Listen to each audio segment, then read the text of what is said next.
我崔氏嫡女被太子退婚了，看着太子为了太后宫中的那个孤女，不惜得罪崔家，念着情分，我好言劝了一句：殿下可明白，这桩婚事退了，您的路想必就没那么好走了。太子无所谓的开口，孤的路从来都不是崔氏铺的，是靠自己一步步走出来的。我看着他自负的模样，笑了，当着他的面亲手烧了婚书。那殿下可要好自为之啊！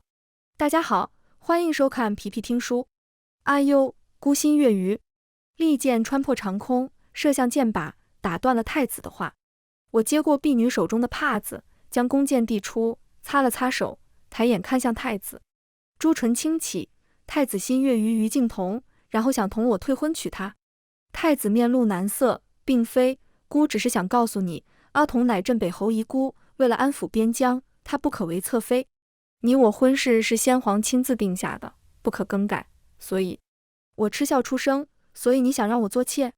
敬彤由皇祖母亲自教养，身份尊贵，又是父皇亲封的郡主，所以只能委屈你了。我一步步逼近太子，身份尊贵，太子莫不是忘记了，我崔官仪姓崔，乃崔氏嫡女。我的父亲是尚书令，我的母亲是先皇元后独女昭瑞长公主，陛下亲子，殿下拿于敬彤一孤女，同我比尊贵。太子顿时气得涨红了脸，阿童父兄乃镇守边疆的英烈，你怎可如此？我冷脸单手推开了太子，头也不回的拂袖走了。太子若想娶于敬彤，明日自可来尚书府退婚，我崔氏自不会过多纠缠。崔家作为武姓期望，纵使王朝更替，崔氏仍然矗立清河数百年不倒，被天下士子尊为读书人都楷模。我同太子的婚事是太子外祖父一个两朝阁老亲自求来的，我祖父点头，先皇赐婚。我实在没有想到太子能够蠢到这个地步，为了于敬彤一个孤女弃了这桩婚事。不得不说，情爱真的让人失去理智。若是在于敬彤父兄未战死时，我还可以理解，毕竟那时的镇北侯手握重兵，镇守北境数十年，为大燕王朝鞠躬尽瘁。只是可惜天妒英才，6年前北蛮入侵，于家男儿全部战死沙场，独留于敬彤一孤女在世。陛下怜悯于家，亲赐于敬彤为郡主，由太后亲自教养长大。第二日一早，我在房中品着早茶，婢女浓墨便向我禀报，太子他来退婚了。我放下茶杯，面无表情地吩咐浓墨，梳妆吧，既然退婚，我们就好好退个干净。浓墨撅着小嘴嘀咕着，这太子也太不知好歹，我们郡主美若天仙不说，还有这么显赫的家世，这上京谁能比过您啊？偏偏为了一个孤女想同您退婚。我被浓墨夸得笑了笑，好了，这婚退了也好，总比日后相看两厌好呀。等我梳妆完去大厅时，正看见父亲生气地说，太子真不把我崔家放在眼里啊。想当初若不是林阁老亲自带你上门求得这桩婚事，我们崔家也不会答应。如今太子是想把我崔家的脸踩在地上啊。太子正准备说什么，我连忙上前安抚着父亲。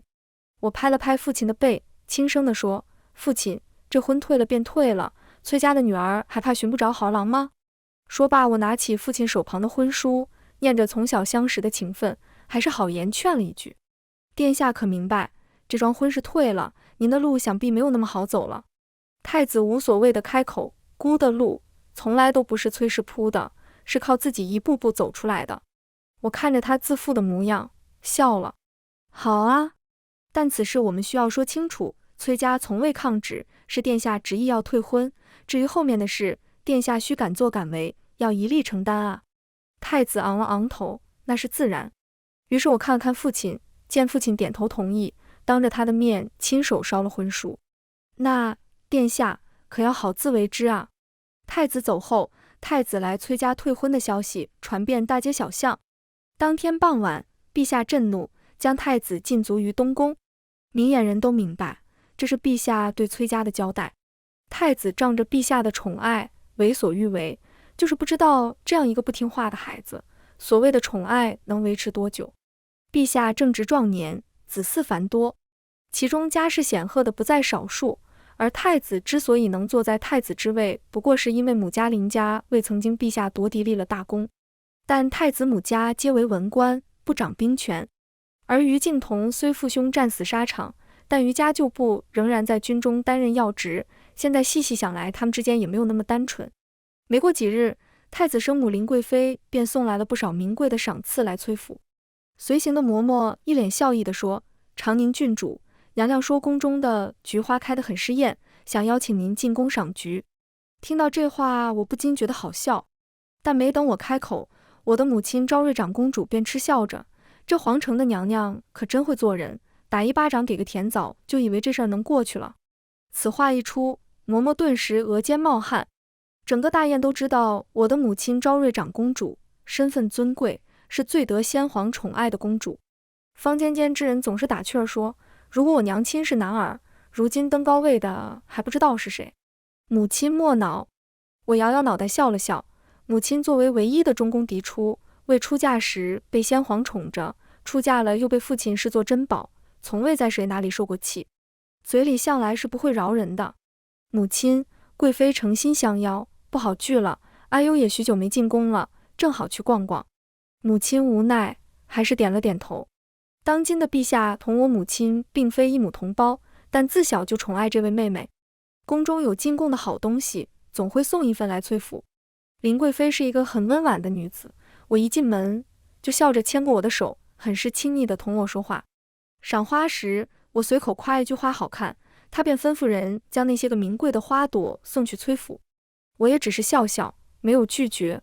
我若不收，想来她短时间心里怕是不会安生。其实于我而言，有这样一个婆母是极好的，性子够温婉，明事理，知分寸。只是可惜了。赏完花，正准备出宫时，我看见了一个让我心烦的人，于敬同。我瞟了他一眼，便无视他，继续向前走着。只是没想到，他却喊住了我：“崔官仪，你站住！”我停住脚步，转身看向他：“你有何事？”见我嚣张的模样，他双眉紧皱：“我是来告诉你，太子哥哥他是我的，就算贵妃更喜欢你，但是太子哥哥也只会娶我。”听到这话时，我乐了，勾起一丝笑，一步步逼近他。于敬同，我记得小时候我就告诉过你，别来招惹我，你这是忘记了？小时候在太学，于敬同就不是个安生的，而上京那些个自小在富贵堆里的姑娘们，向来看不上那些粗鲁的武将之女，所有他出来时，常常被欺负，每被欺负了，就会跑去同太子告状。我向来懒得搭理他们之间的弯弯绕绕，把自己当做一个旁观者。至于他们之间的矛盾，在我看来，就像是你挠一下我，我挠一下你，不痛不痒，甚是无趣。可是后来他和太子的关系越来越近，他又不知在何处知晓我是太子的未婚妻，将我是做了情敌，有意没意地暗示太子，我带着贵女们欺负他。太子也是个没脑子的，竟然当着众人的面教训我度量小。当时我便气笑了，上前一把将于敬同推倒在地，说我欺负你，那好啊，我就欺负给他们看，我最不喜欢被人冤枉呢。最后于敬同因为挑拨同窗关系被夫子罚抄字，我趴在他身侧的窗户前，笑着警告他：于敬同，我这个人呢，向来不会受他人气，有仇都是当场报的，下次可别把你的小伎俩用我身上，也别再招惹我了。于敬同愣了愣，似乎想了起来，支支吾吾地说：我和太子两情相悦，反正你别想拆散我们。我抚上他的脸：于敬同，你要知道，我和你不一样，我崔官仪配什么人配不的，这世上只有我不想要的，没有我想要而得不到的，而你能得到的只是我不想要的，所以你明白我的话了吗？我手上用力将他的脸拍开：你放心，我可不屑于和你抢男人。说罢，我带着笑转身就走了，留下他一个人在后面发愣。回崔府的路上，突然马车停了下来，小厮在外面有些担忧地说：郡主，前面被金吾卫封了。我皱了皱眉，吩咐浓墨前去看看怎么回事。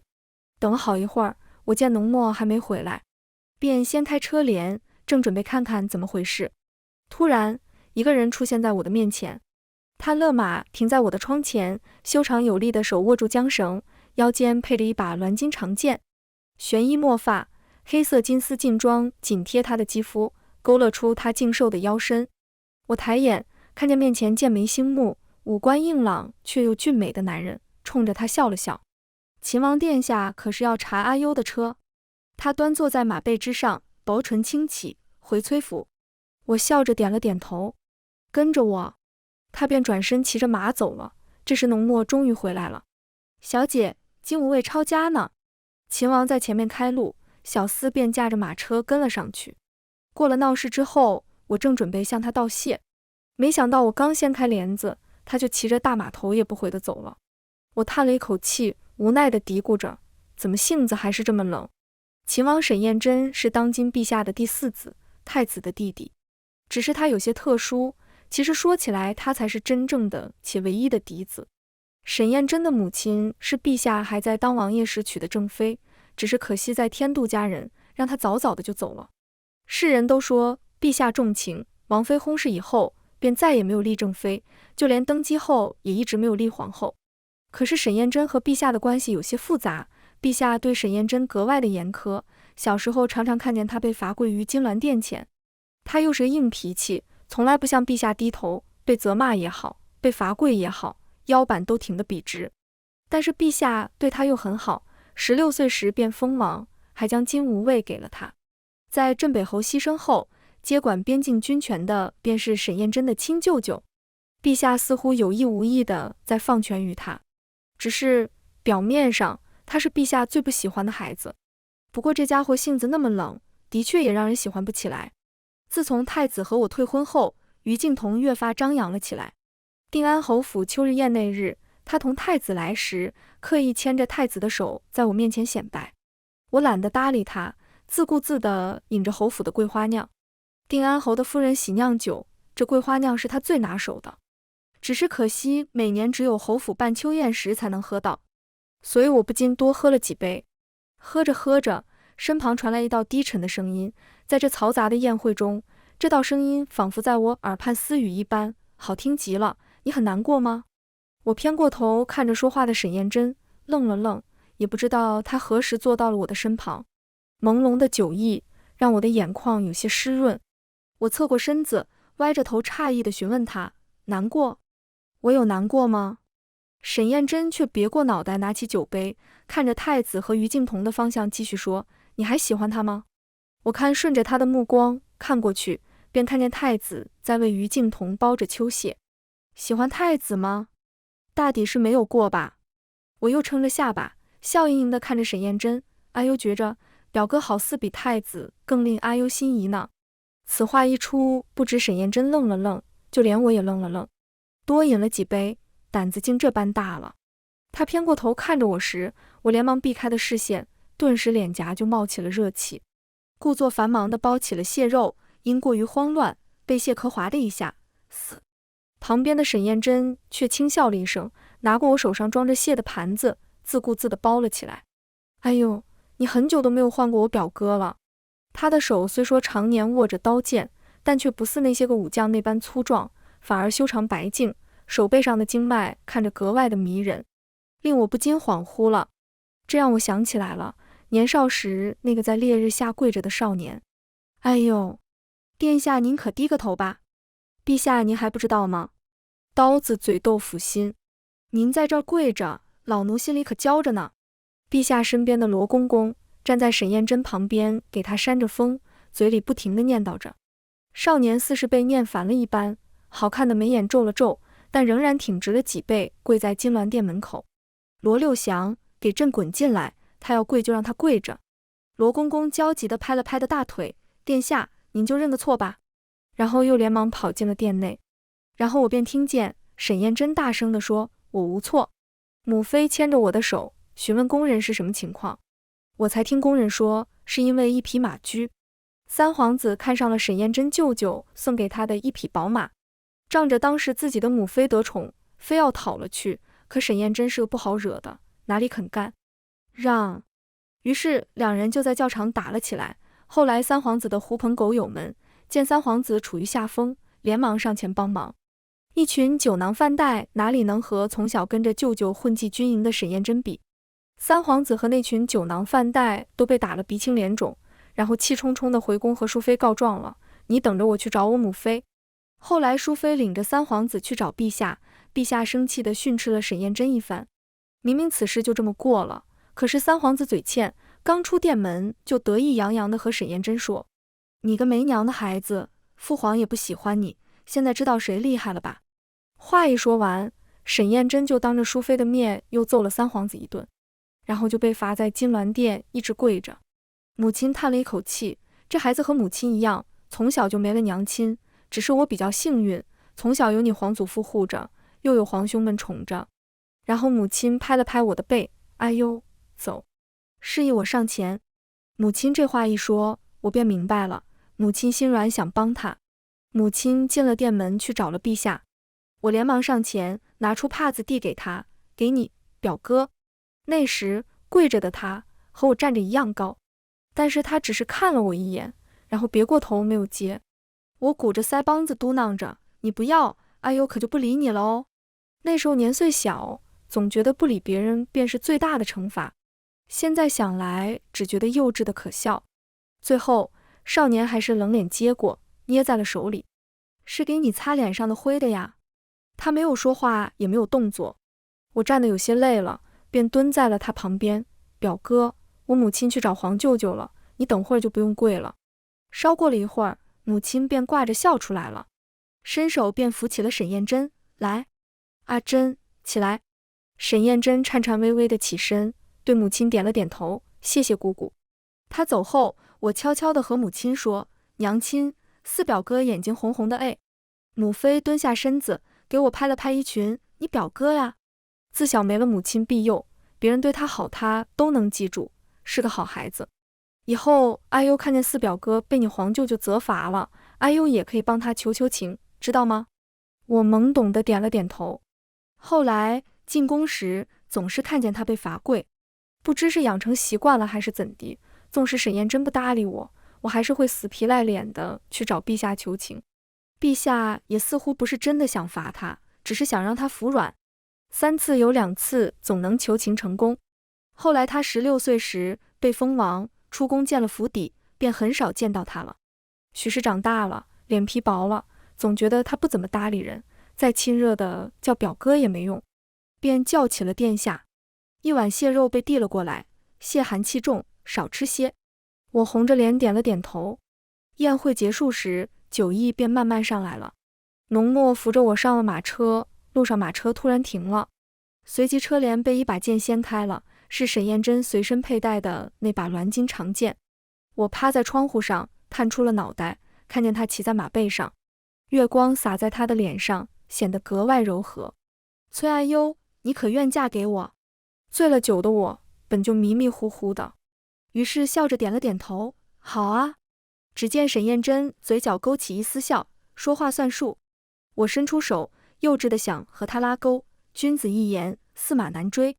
他伸出了手，好，君子一言，驷马难追。然后就放下来帘子，骑着马走了。我看着他离去的背影，然后一头睡了过去。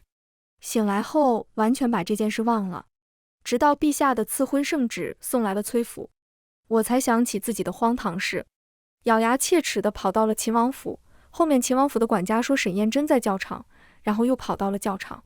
只见他在教场跑着马，见我来了，才骑着他的黑马慢悠悠地过来。我有些生气，你怎么能趁着我醉酒哄骗我呢？他坐在马上，俯视着我，见我生气的模样，又俯下身直视着我。崔阿优，是你自己说的，君子一言，驷马难追。我一时哑口无言，支支吾吾地说，我是女子。他挑了挑眉，不在意的哦，了一声，那你想怎样？想抗旨还是怎样？我叉着腰一时理亏，我就是气不过你趁我醉酒哄骗我。他带着笑看着我，好，那我错了，可行？他如此直白的道歉，将我所有的不满憋了回去。见我不说话，他翻身下马，宽阔的胸膛挡住了刺眼的阳光，微微俯身，带着笑看着我，现在可是清醒的。我抬眼直视他，点了点头。那我再问你一次，可愿嫁我？我的脸瞬间通红，转身想跑，便被他伸出手强硬地拉了回去。我倔强地开口，愿不愿有那么重要吗？反正又抗不了旨。此话一出，他脸上有些严肃，但也没有说话，只是看着我。我才意识到，我好像有些伤着她了。其实嫁给你也还行。然后说完便跑开了，只留他一个人站在原地。回府后，心绪久久不能平静。自从赐婚以后，沈燕珍总是隔三差五送些东西来崔府。这一大早，又派秦王府的管家送来了件雪狐绒披风。郡主，冬日快到了，我家王爷去京郊猎场猎的雪狐皮，刚叫宫中上衣局的绣娘织好，就给您送来了。雪白柔软的毛领看起来暖和极了。母亲笑着在旁边打趣着，我就说阿珍这小子是个细心的，冬日还没到呢，东西都送来了。哎呦，是不是也该给他送点什么呢？我含笑收下来披风，毕竟他除了送我也无人可送。我觉着母亲说的也对，便亲手给他制了一件墨色大氅，上面用金丝绣出祥云，看起来金贵极了。父亲还在旁暗暗嘀咕着，这冬日喽。为父也觉着冷脸，什么时候有人也给我做一件哟？管家派人将东西送去回来后，告诉我沈燕珍立马就穿上了。我竟觉着心中暖暖的。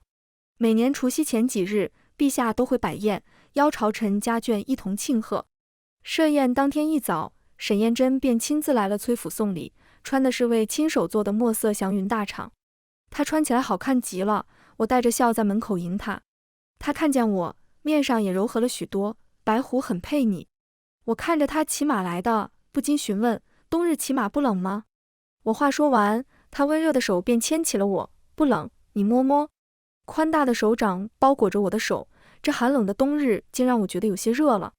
宫宴之上，沈燕珍坐在我的身旁，陛下难得地对她露出笑意，对着父亲说，阿优和秦王很是般配啊。父亲笑着点头，几个有眼力见到朝臣也连忙夸赞了起来。但众人没注意到的是，坐在对面的太子却黑了脸。我拿起一杯果酒，看着他旁边的于敬彤饮了下去，眼神中略带挑衅，勾着唇对他笑了笑。我在无声地告诉他，看见了吗？我崔观仪无论在何处，都是众星捧月的存在。旁边的沈燕珍伸手捏着我的双颊，将我的脸偏了过来，有些恶狠狠地说，崔阿优，看谁呢？我轻挑一下秀眉，顿时反应了过来，眼底的笑意溢了出来。我瞧着，秦王殿下越发俊朗了呢。沈燕珍平常看着凶神恶煞，其实最不禁逗了，连忙收回了手，但我看到了他嘴角勾起的弧度。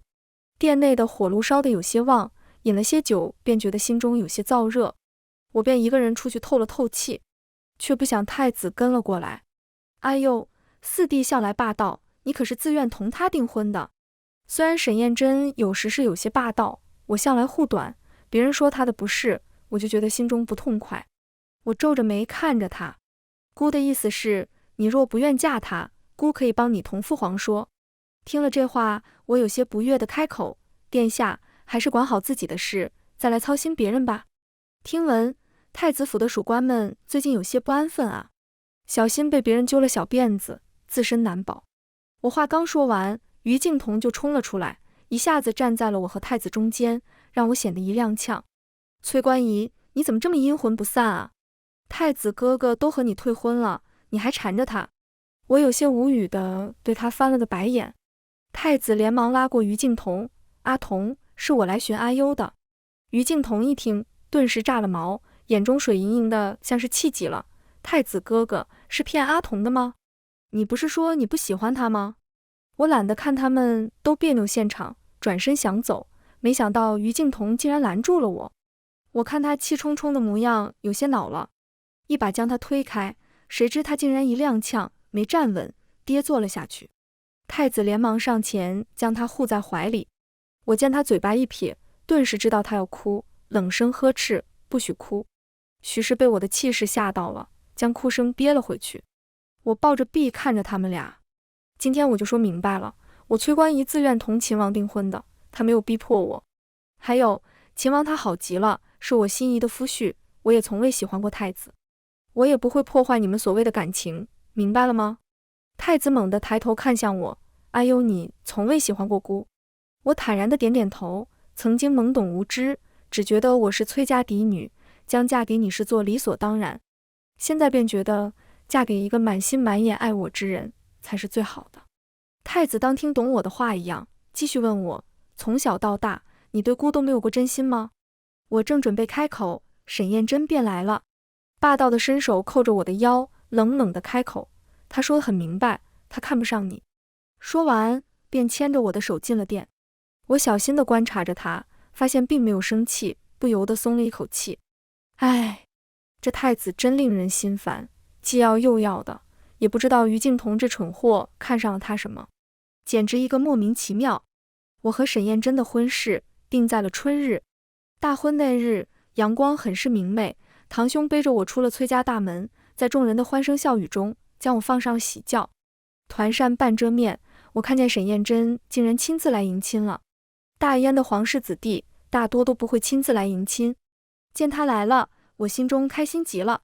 当夜，沈燕珍带着酒意接下来团扇，轻喃着诗，愿为双飞鸿，百岁不相离。我见他眼眶通红，没有说话，他轻手轻脚地帮我取下凤冠珠钗，一滴滚烫的泪滴在了我的手上，我才意识到他哭了。我刚要转过身看看他，他就一把将我抱起，放在了床榻之上。我坐在床榻上，看着他单膝跪在了我的身前，握着我的手，一字一句地说：哎呦，儿时算命的先生说，我这一生亲缘浅薄，注定孤独。从前我也这般认为，但是你递给了我一张锦帕，拉着我的手，将我在金銮殿前一次次扶起，让我觉得原来是有人关心我的。我一直知道你是太子婚书上的妻，所以我不敢同你亲近，因为我怕失去，怕有一日你会站在我的对立面。而是也艳羡你总是肆无忌惮地跟在太子身后叫着哥哥，当时也生出过阴暗的想法，将那抢过来多好，当我一个人的妹妹。后来你慢慢长大，亭亭玉立，耀眼夺目，午夜从梦中醒来，竟对你生出来龌龊的想法。后来我才意识到，你在我心里早就留下了种子。好在你和太子退了婚，我可以光明正大告诉你我心中的喜欢。好在我得以如愿，娶了你。我的眼泪像是不要钱一样，大颗大颗大往下掉。我从来不知道，他淡漠的外表下藏着那么热烈的喜欢。我捧起他的脸，带着哭腔认真地说，日后你不会孤单，你有我，我的家人便是你的家人。然后吻上了他的唇，以后让我好好爱你吧。月之上，影斑驳，红烛暖帐现双影。大婚后，沈燕珍便忙了起来。陛下交给了他许多的公务，偶尔回来时已经是半夜，怕吵着我，常常一个人睡在书房，偶尔一次两次可以，但是久了那可不行，总是见不着人影，回来还要分房睡。于是在一个他又一次晚归的夜里，我干脆抱着被子去书房等他。当他进屋时，我迷迷糊糊地半睁着眼，向他伸出双臂，他见状凑了过来，我抱住他的脖颈，他将脑袋埋在我的怀里蹭了蹭，他应当是刚刚沐浴过，身上带着淡淡的清香。沈燕珍，日后不许和我分房睡。他在我的怀里笑了笑，胸腔轻颤。好。我捧起他的脑袋，认真地看着他疲惫的双眼，抱怨道，你怎么那么多公务啊？他将被子拢了拢，将我和被子一起抱回来主屋，然后上了榻，抱着我轻声说，我想给阿优最好的。皇子们谁都想登高位，但无论谁登高位，沈燕珍都会是他们都眼中钉，因为他有一个手握兵权的舅舅，还有一个名门望族、身份尊贵的妻子。在他决定娶我那刻，就注定无法独善其身，所以他必须去争。在太子沈彦维和于静彤成婚后不久，他就因为结党营私被陛下废了。如今太子之位空着，但凡有点想法的都想坐上去。回崔府看望父亲母亲时，父亲在和我下棋时，我们闲聊了起来。他问我，哎呦，你觉着陛下赐下这场婚是为了什么？我有些迷茫，想和崔家亲上加亲。父亲摇着头轻笑出声，那为何是燕珍呢？我有些不解。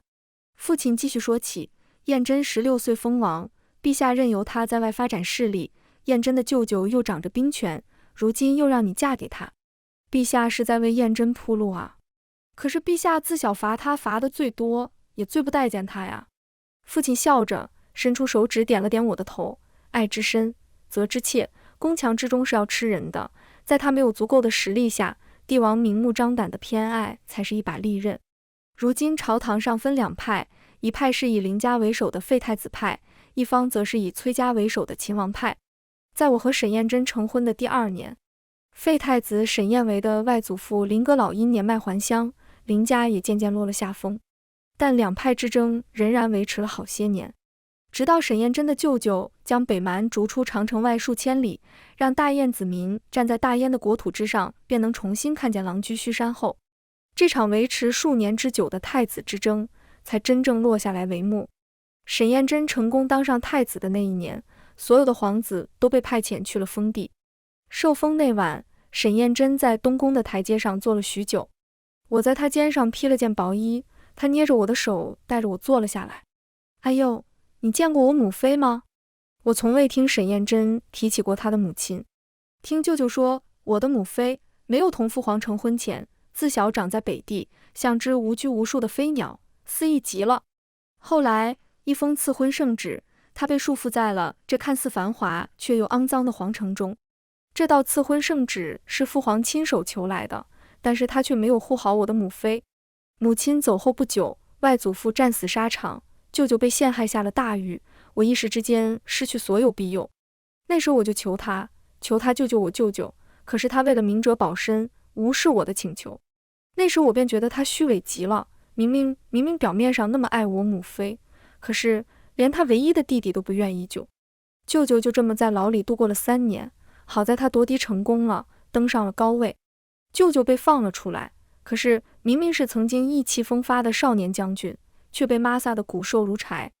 我看见时害怕极了，也心疼坏了，好在他活着出来了。当时舅舅穿着褴褛的囚衣，我在他怀里哭得上气不接下气。他摸着我的头说，阿珍，日后莫怕，舅舅会在你身后，没人敢欺你。后来舅舅拼了命在战场厮杀，为他护住河山，开疆拓土。我怨他，气他，恨他，可是今天陛下亲手把玉玺给了我，他说我一直都是他的骄傲。沈燕珍用手遮住了流泪的双眼。我知晓他心中的矛盾，一个从小就不被认可关爱的孩子，到头来却发现他所经历的一切苦难只不过是他父亲护住他的手段。我无法替他原谅陛下，我也无法站在他的角度去责怪别人。我能做的只有陪在他身边，告诉他还有我，只是希望所有的矛盾可以通过时间去化解。乾明18年，陛下退位，隐居于普听山。沈燕珍牵着我的手，一步一阶梯登上了那至高无上的位置，受着百官朝拜。哎呦，我去求得你我的赐婚圣旨前，你父亲和我说，哎呦自小生在富贵窝中，跋扈惯了，可受不得气。我听见此话，轻笑出声。我同你父亲说，只要有我在，你崔观仪永远是大燕最璀璨的明珠。如今我做到了。全文完，皮皮听书感谢您的观看，每天上新精彩小说，喜欢就订阅吧。